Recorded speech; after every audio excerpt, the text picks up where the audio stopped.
Hello and welcome to Japan by Food, and this is Pheebz to Table. Today I'm in Yuasa in Wakayama prefecture, and this town is known as the birthplace of soy sauce. It has a history dating back around 750 years, and today I'm going to find out exactly how it's made. So let's find out more.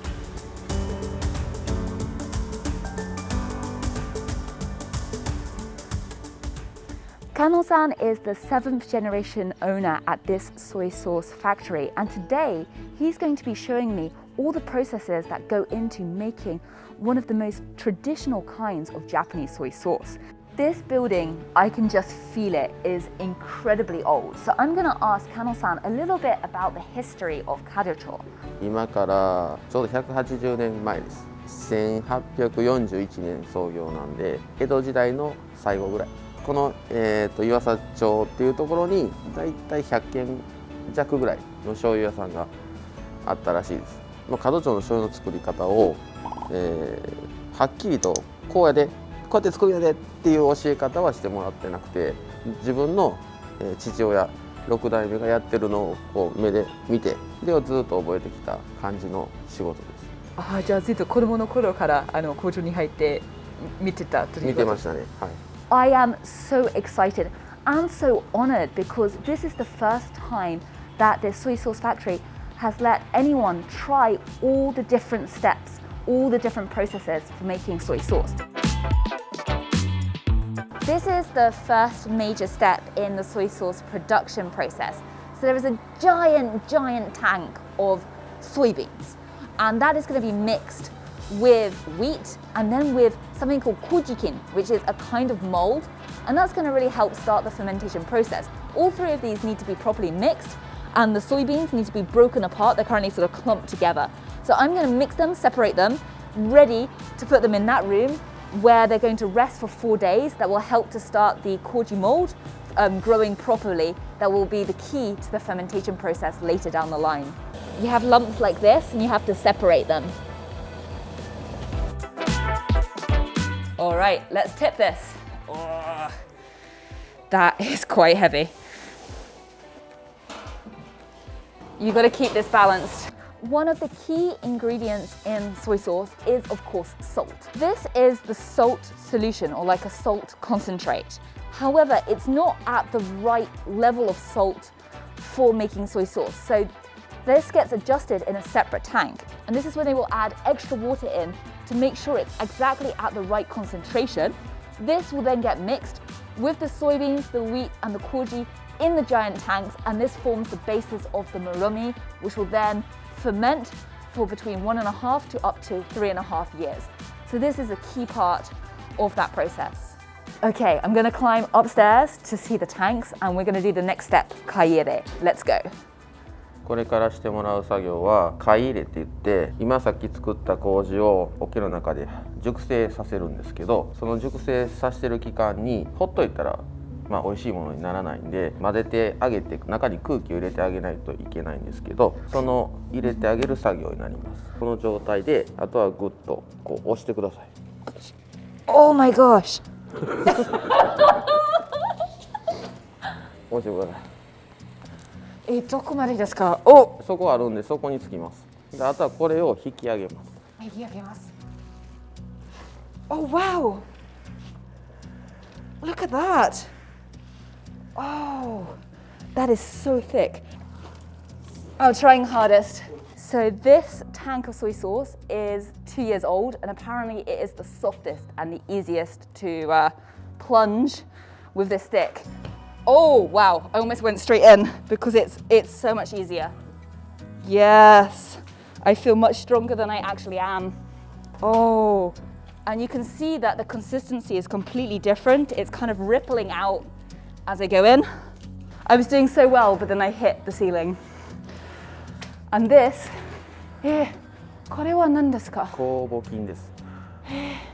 この菌がないと、そのうちの伝統の味にはならない。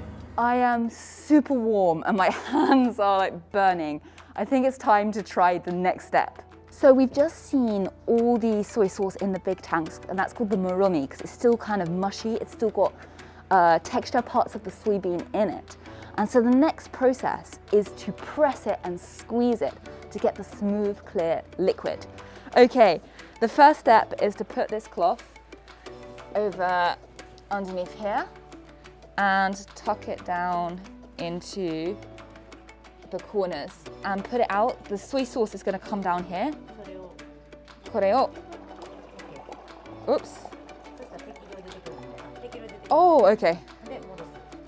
So they told me that the things that you have to look out for here is making sure that all the mixture goes right to the corners and it has to be flat. I think that's ready for the next layer and then we can press it.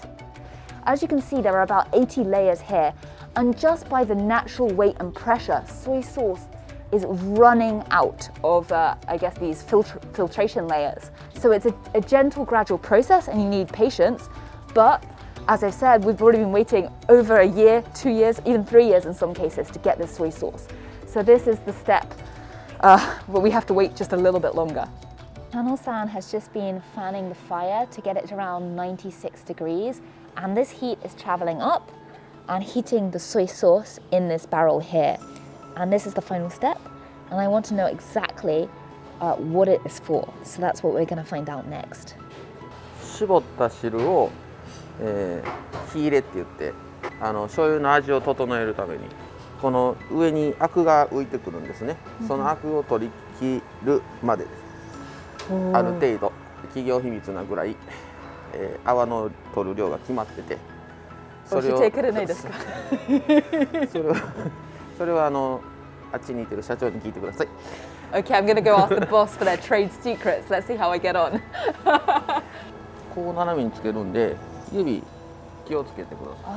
あんまりいくとビチャって入ってしまう。あ、わかりました。They're heating it in order to stop the yeast from becoming active and the taste changing slightly. The reason why we're taking this foam like this is to make sure that the soy sauce is not cloudy and that it's a beautiful clear color when it's in the bottle.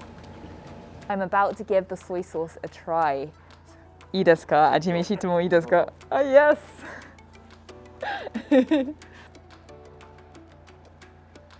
Oh, it's such a mellow, warm, almost syrupy smell. So let's give it a try. Okay.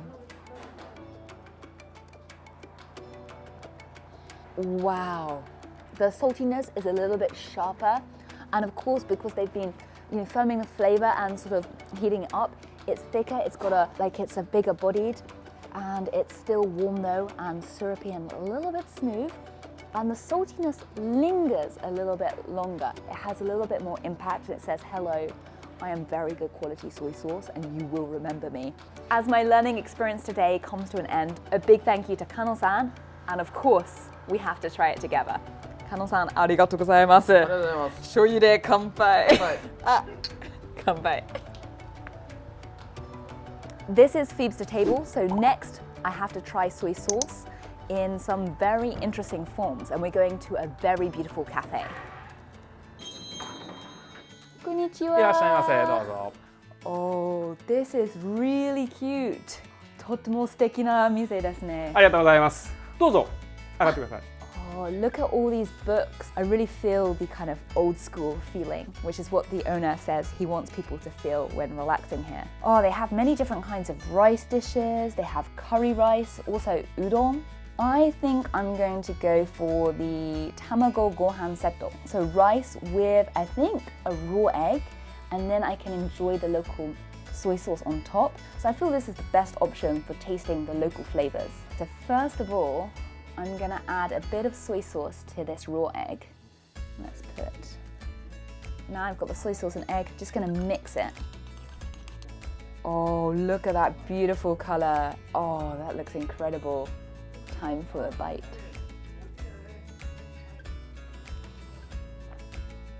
Oh, Tamago Kake Gohan is one of the most comforting dishes, I think, in Japanese cuisine. It's like my equivalent of having just toast and butter. I mean, so full of umami with the egg and the soy sauce, and it's all balanced by the beautiful fluffiness of Japanese white rice. This is the kinzanji miso. It's known for its chunky texture, so I'm gonna give it a try. It looks glorious. It's quite a sweet miso, but at the end you get the kind of saltiness coming through, and the texture is really good fun. It really feels like a meal in itself rather than just a seasoning. I mean, how can you not? You've got the soy sauce, egg, and the miso. So simple, so delicious. Basically demonstrating the best of Yuasa, where I am, and all the glorious seasonings and food that come out of this town. What a day. I am covered in soy sauce, and now I am full of soy sauce. And I feel like I've fulfilled my Yuasa adventure and really learned about the key ingredients in Japanese cuisine. So as I'm wrapping up my adventure, there will be plenty more. In the meantime, make sure you subscribe to our channel, and I will see you next time on Pheebz to Table. Bye!